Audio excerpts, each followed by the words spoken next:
안녕하세요. 여러분께 질문 하나 드릴게요. 만약에요, 부동산을 한 50채, 아니 100채 가지고 있다면 부자일까요?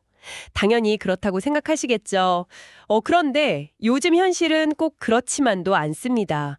수백 채 부동산을 가졌는데도 개인 파산을 고민해야 하는 그런 상황에 놓인 분들이 있다는 놀라운 이야기. 오늘 바로 이 현상, 그러니까 다주택 수요자들이 왜 파산 위기에 몰리는지, 그 과정은 어떻고, 또 이로 인해 세입자들이 겪는 어려움은 뭔지, 그리고 법원은 어떤 고민을 하는지, 여러분이 보내주신 자료를 바탕으로 한번 깊이 파고 들어보겠습니다.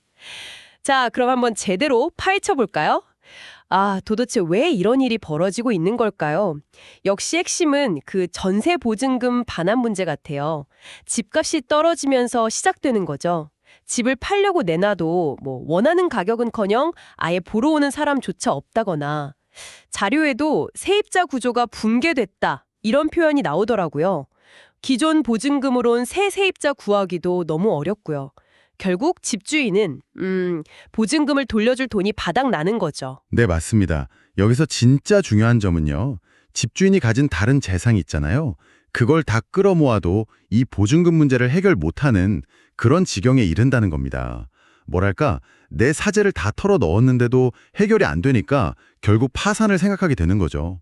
부동산이라는 자산은 분명히 있는데 그 돌려줘야 할 전세 보증금, 즉 부채가요, 자산 가치를 넘어서는 순간, 그때 파산 신청 문턱에 서게 되는 겁니다. 아니 근데요, 상식적으로는 좀 재산이 그렇게 많은데 어떻게 파산 신청이 가능한 거죠? 이게 좀 이상하게 들릴 수도 있는데 법적으로 정말 가능한 일인가요?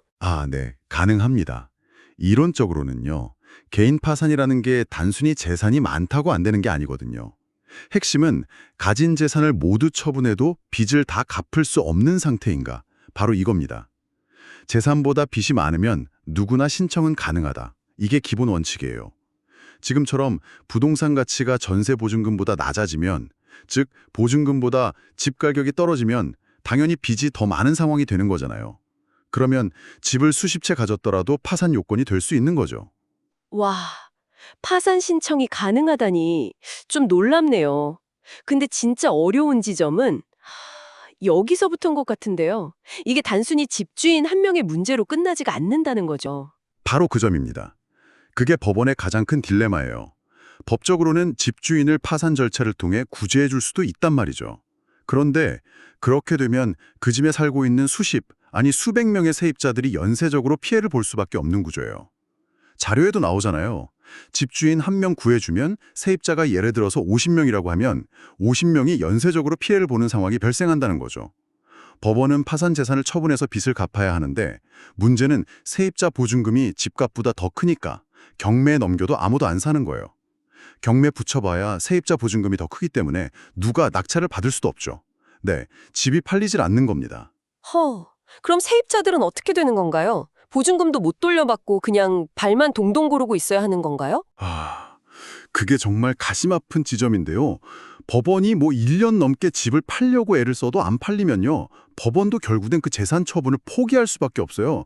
이걸 환가 포기라고 하거든요. 쉽게 말하면 이 집은 도저히 팔아서 빚 갚기가 불가능하다, 포기한다, 이렇게 되는 거죠. 그리고 집주인에게 다른 면책 불허가 사유 같은 게 없으면 법원은 면책 허가를 해줘야 돼요. 그러니까 집주인은 빚에서 벗어나게 되는 거고요. 문제는 해결이 하나도 안 됐는데 세입자들은 보증금을 날릴 위기에 처하고 집주인만 법적으로 구제받는, 정말 좀 기이한 결과가 나올 수도 있는 겁니다. 이야, 정말 답답한 상황이네요. 혹시 세입자들을 보호할 방법은 정말 없는 걸까요? 조금이라도요? 다행히 법원에서도 이 문제의 심각성을 아주 잘 알고 있고요. 해결책을 계속 고민하고 있습니다. 최근에 논의되는 방안 중에 좀 흥미로운 게 있는데요. 이런 사건에서 법원이 직권으로, 그러니까 법원이 알아서 세입자한테 근저당권이라는 걸 설정해 주는 걸 검토하고 있다고 해요. 이게 뭐냐면 세입자한테 일종의 담보권을 주는 건데요. 이렇게 되면 나중에 집주인이 파산해서 면책을 받더라도 세입자가 직접 경매를 신청해서 보증금을 회수할 기회를 가질 수 있게 되는 거죠. 법원 직권으로 세입자한테 근저당 설정 등기를 해주던가 하자. 그래서 세입자가 별도로 바로 경매를 넣을 수 있도록이라도 기회를 줄 수 있지 않느냐, 이런 고민인 겁니다. 법원의 깊은 고민이 좀 느껴지는 부분이죠. 에 몰리는지, 그 배경에 놓인 전세보증금 문제와 부동산 시장 상황, 그리고 이로 인해 고통받는 세입자들과 또 법원의 어려운 고민까지 깊이 있게 짚어봤습니다. 이 이야기가 여러분께는 어떤 의미로 다가오시나요? 겉으로 보이는 자산 규모와 실제 재정 상태 사이에는 큰 차이가 있을 수 있다는 것, 그리고 부동산 시장이라는 게 얼마나 복잡하게 얽혀 있고 또 취약할 수 있는지 보여주는 그런 생생한 사례가 아닐까 싶습니다. 네, 오늘 나눈 이야기는 단순히 개별 집주인이나 세입자의 어려움을 넘어서는 질문을 우리에게 던지는 것 같습니다. 이런 식의 어떤 광범위한 보증금 관련 위기가 다시는 반복되지 않으려면 우리 사회 전체적으로 어떤 제도적인 보완이 필요할지, 또 어떤 시스템적인 변화가 있어야 할지 한번 다 같이 고민해 보는 건 어떨까요?